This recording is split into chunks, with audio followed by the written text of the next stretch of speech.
Okay, go. That's good. That's a good sequel there. You're live. Am I? Yeah. Oh right. Sorry, Sorry, I said go and then it happened. I'm wittering. I'm talking to Lola about being on a chair.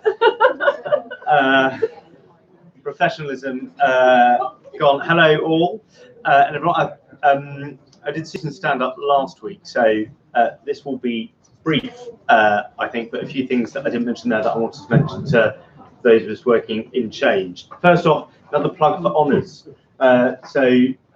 Nominations for honours are open until I think the 19th of September. I'm looking in the direction of Michael Parker for those of you.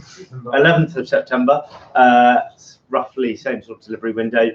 We've got lots of people who deserve honours. I don't think we get enough in the honours list. I often comb through it looking for which government department ends up with lots of honoured people, and there aren't enough people who work in courts and tribunals. So if you know someone, please do nominate them. There are lots of myths about the place. There are myths that honours are only for senior people. They're not. I'm happy to take them if you want to volunteer. But they're not. They apply to people right the way across the organisation at all levels of honour as well. So please don't sort of make assumptions in your head about ruling people out of honours because of some myth about the system. Cabinet officers have really tried to open it up to everyone over the past few years who is deserving of one. So please think about nominating people, and not just necessarily people who work for us, also people who work with us. So if you know people in the justice system or that you work with or outside the organisation who you think are deserving, again, doesn't matter their seniority, please put them in, because it'd be really good to see some more court service names. A few things that are happening. I wanted to kick off with a couple of things on crime, some things that are not necessarily very visible, but which make a big difference to the public over the long term.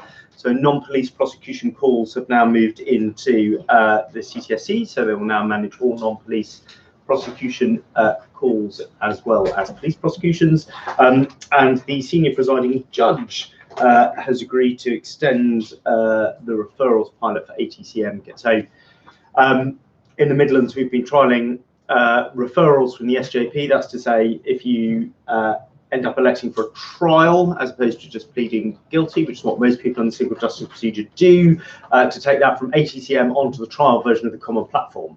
And the senior presiding judge has agreed that we can extend that now for TV licensing cases, which will be tested in the northeast, which starts from last week. So cases will start to come through for listing fairly soon. In CFT, Probate has launched intestacy to complete the end-to-end citizens journey. I can see Adam Lennon looking there. And Social Security and Child Support Submit and Track Your Appeal has gone live in Scotland, which is good news. We're doing quite a lot of work at the moment on CFT technology generally, to look at how the overall process works and how we are scaling as the common capabilities start to come to fruition and the services come through. So you'll probably see and hear a bit about that over coming weeks, when we're starting to look about how the different bits of the tech universe tie together in a way that can help things knit together a bit earlier in the process rather than as they come off the rail at the end. And I mentioned web chat on last Wednesday. There's going to be a blog go up later today on the internet from Jonathan Wood, which I wanted to draw your attention to, about probate. So service in the probate service has dipped a lot over the past couple of months.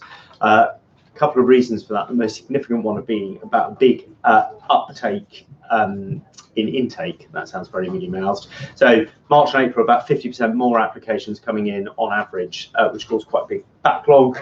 Plus training people and migrating them over to the new back-end system supported through CCD, where we've got paper cases coming through without having turned on the solicitor functionality yet. So service and probate is behind, and Jonathan's putting up a couple of blogs, assuming ministers are happy with them today, that's explaining basically what we're doing about that, what the pathway is, how long things are taking.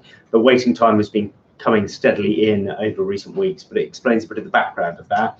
And it's worth you having a read of it and being able to talk about it, because it's quite a live topic with the legal profession at the moment and lots of people outside the organisation. So it's worth being up to speed with. Big thank you to everyone who's worked on probate to get releases out at speed and to stabilise the service and to deal with what has been a huge uptake. just to explain the uptake, it is obviously not the case that more people have suddenly died than were dying before, in case any, and that's something that I've heard people say about this is sort of manufactured HMCTS nonsense, because it's not as if the death rate's gone up. That's true, but what we found, this is an interesting bit of user behaviour where people were waiting for probate applications in relation, particularly in relation to their inheritance tax, and basically leaving it to the last minute, putting it in on the assumption that it would only ever take 8 weeks to come through.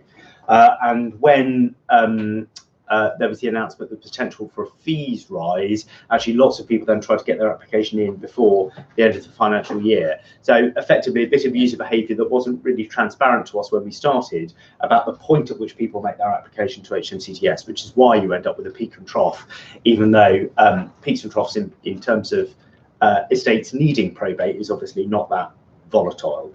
In terms of things that have happened and things coming down the way, I also wanted to say thank you to those people who've been working in infrastructure and operations, looking at how we restructure those programs. Deputy directors I know have been briefing people on that.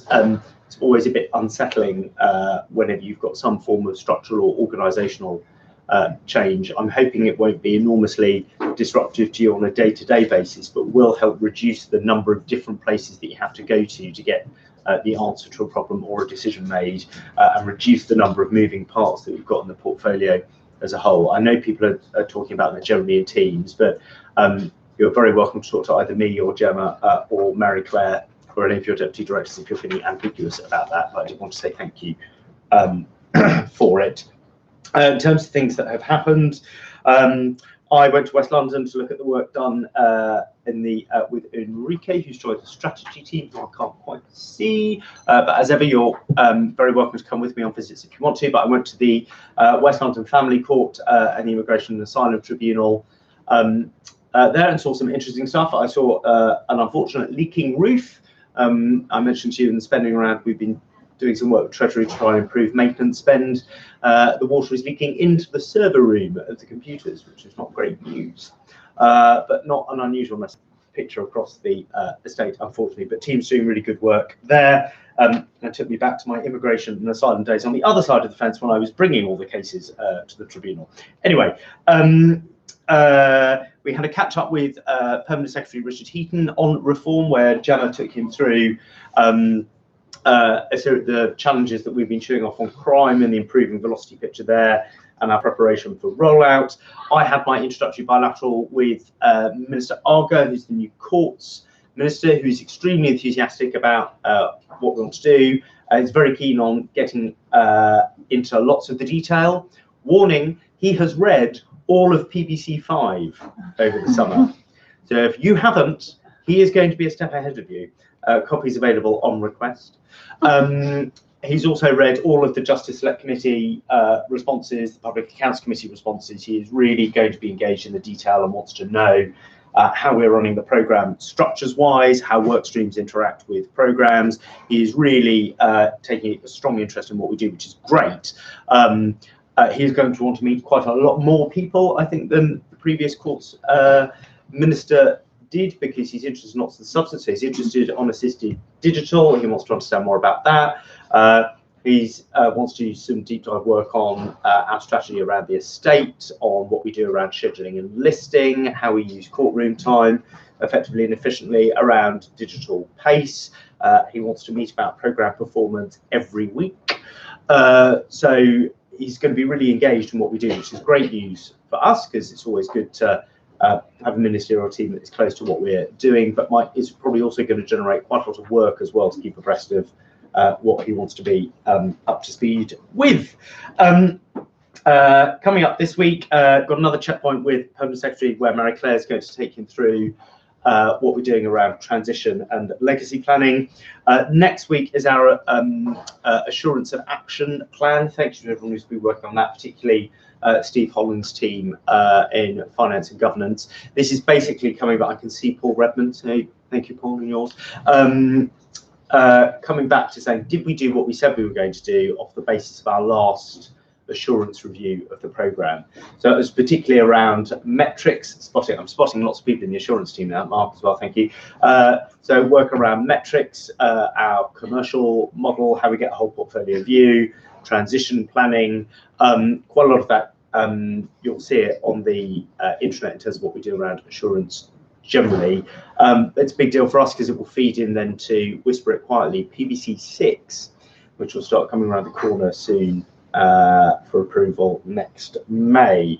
That's pretty much it from me. Has anyone got anything that they want to share or any questions, answers? Much higher turnout this week. You're all back from holiday, so I hope this means hyper productivity for this first week back. Good news? Bad news? Seas of indifference? Win, everyone, fab. All right, I'll leave it at that. Thanks very much.